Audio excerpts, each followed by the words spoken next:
tous, c'est Philippe de chez ProModélisme 67, la boutique de modélisme en Alsace.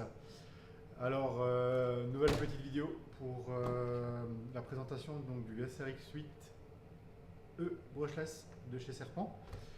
Alors, un modèle qui a été pendant quelques mois, je dirais, absent du marché pour la simple et bonne raison, c'est que la distribution est passée désormais de Kyosho, FDL France Loisirs, qui donc est basée à Paris, vers désormais la société TwoSpeed, qui est donc basée en Allemagne, qui s'occupe donc désormais de tout le marché européen donc pour la gamme Serpent. Donc, par rapport à la disponibilité des pièces, ça commence à aller mieux.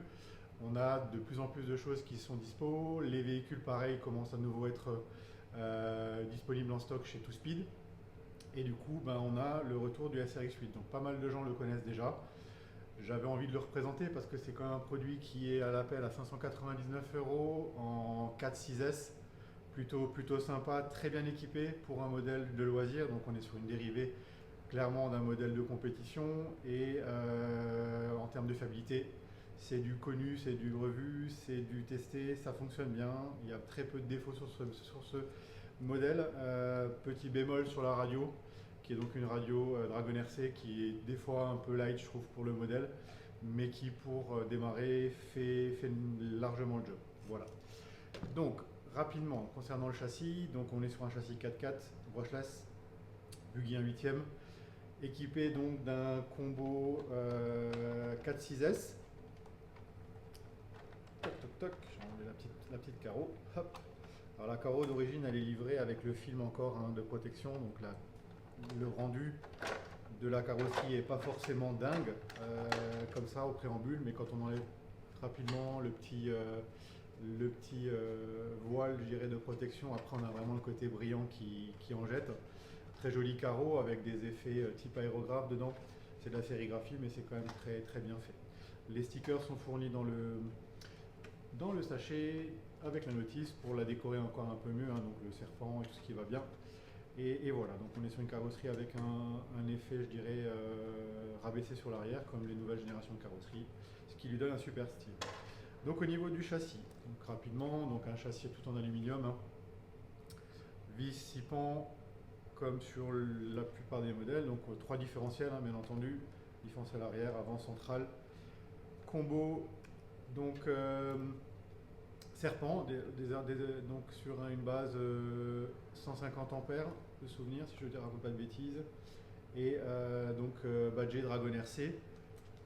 Fonctionne bien. Je dirais que très rapidement, si on veut faire évoluer le modèle, je dirais en perfo, on peut très vite y monter un combo au B-Wing par exemple en 1900 kV. Ça peut faire nettement aussi la différence, mais de base, ça fonctionne plutôt pas mal. Au niveau de la config, donc on est en 2x2S ou 2x3S. On peut rouler en 6S directement sur un côté, par contre ça va fortement déséquilibrer le châssis. En termes de pilotage, je préconise quand même le 2x2S. Pour rouler de base, ça fonctionne déjà très bien comme ça. Pas forcément nécessaire d'avoir du 6S pour rouler sur un circuit tout-terrain ou même comme ça pour le plaisir, pour la simple et bonne raison que le véhicule va devenir très violent et finalement presque inconduisible.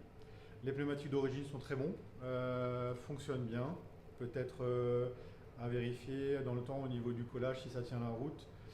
Bien entendu, si on veut faire du bashing avec, ça c'est encore autre chose, ça vous connaissez. Au niveau du cerveau de direction, on a un petit cerveau de direction waterproof, pareil, badgé Dragon RC. Alors je ne sais pas si j'ai les caractéristiques techniques comme ça en préambule, je vais peut-être vous les donner. Tac. On est sur du 15 kg en cerveau, ce qui n'est pas déconnant. Je dirais un 20 kg, ça pourrait être plus sympa, 20-25 kg. Mais j'ai eu très peu de retours sur le cerveau, plutôt je dirais sur le Vario qui à un moment donné commence à bugger. Sachant que le Vario donc, il est configuré en TEDIN. Là pareil, s'il faut rouler avec une seule batterie, il faut automatiquement le pont. Et pour pouvoir chanter une des connectiques, et derrière du coup on peut brancher juste une batterie. Autre point, le TEDIN c'est pas dingue franchement pour ce genre de puissance. En 4S je dirais que ça peut le faire, 2x2S c'est bon. À partir du moment où on passe en 3S, personnellement je préconise quand même de l'XT ou de l'EC5 par exemple, qui a quand même vertu à passer plus d'ampérage et surtout à être moins susceptible au collage. Puisque là les TEDIN ont tendance à coller dans le temps. Voilà, je vous disais avant, donc Vario, là on est sur du 120 ampères, pardon, pas 150 ampères. au niveau du Vario, donc 4.6S. Et la motorisation, donc là on est sur du 1900 kV sur ce moteur donc brushless Dragon RC. Le moteur est plutôt pas mal, c'est plutôt le Vario je trouve qui pourrait être un peu plus costaud dans le temps, surtout que ce qui est problématique sur ce variateur c'est la carte de programmation qui n'est pas forcément facile à trouver. Donc perso, on a déjà fait des conversions en mettant très rapidement en fait un Max 8 dessus par exemple, ou un XR8 par exemple, voilà, donc qui sont quand même plus faciles à, je dirais, à programmer et qui sont surtout très faciles à trouver sur le marché et qui apportent quand même un plus en termes de fonctionnement au niveau du moteur. Le moteur d'origine fonctionne bien, mais avec le Vario Bwing, on a quand même quelque chose de plus sympa en termes de perf. Voilà. Qu'est-ce que je pourrais en dire? Donc on a de la transmission en acier traité, un peu type UDI Bruni. Ça c'est plutôt sympa, ça permet je dirais d'avoir un design très fun. On a une configuration avec un diff qui est assez avancé sur le châssis. Ça c'est pareil, c'est assez typique des versions brushless. Au niveau de l'amortissement, on est sur les amortisseurs à corps alu par contre, là c'est plutôt la bonne chose, la bonne surprise, avec des soufflets de protection pour les tiges à morteau. Au niveau de l'amortissement, pareil, pas mal du tout.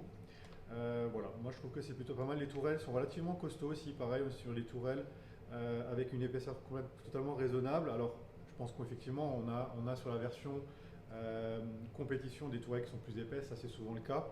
Mais là, elles sont déjà très esthétiques, je les trouve très, très jolies. Et derrière, on est sur une épaisseur qui me paraît tout à fait correcte. On a le petit nez de carrosserie aussi devant qui apporte un plus. Les barres anti-roulis qui sont de série, qui apportent aussi pareil un confort de pilotage. Cardan CVD donc sur l'avant, ça c'est plutôt aussi pas mal. Cardan standard sur l'arrière. Voilà, je ne sais pas si on le voit sur la caméra, mais ça sera peut-être un peu loin, non. Mais effectivement, mon cardan CVD, Bruni pareil. Les renforts, donc les supports d'axe de triangle en aluminium à l'avant. À l'arrière, on est sur du plastique par contre. Et qu'est-ce que je peux encore dire de sympa sur ce modèle? Bah écoutez, je pense qu'on est plutôt pas mal dans la description du châssis. Donc voilà, petit tour d'horizon encore, si vous voulez le voir de plus près. Voilà, c'est tout joli, c'est tout beau et c'est tout sympa à rouler. Moi j'aime beaucoup. La radio, on en a parlé rapidement, Dragon RC, quelque chose de très simple. Réglage des trims, réglage du neutre de gaz, débattement des roues maximum. Rien de dingue, inversion des cerveaux possible, c'est une radio qui fonctionne, je dirais, basiquement bien. Par contre, elle est très simple, clairement, il manque pas mal de petites choses qu'on peut par exemple retrouver plus facilement sur les radios qui sont fournies avec le nouveau MP10, qui lui est fourni avec une radio un peu plus sophistiquée quand même. Là, on est sur un peu plus basique. Après, une radio digitale aujourd'hui, ça se trouve, je dirais, autour des 50 € sans problème. Donc, c'est pas forcément la mer à boire si on veut passer sur une radio avec des EPA réglables, par exemple.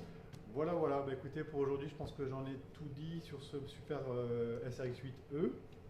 N'hésitez pas, si vous avez des commentaires, laissez-les sous le modèle. Je vous mettrai le lien aussi du produit dans la partie commentaires pour que vous puissiez le retrouver facilement sur notre site. Donc le budget 599 €, disponible en stock, bien entendu chez Promis 67. Voilà, je vous souhaite une bonne journée et à très vite. Salut!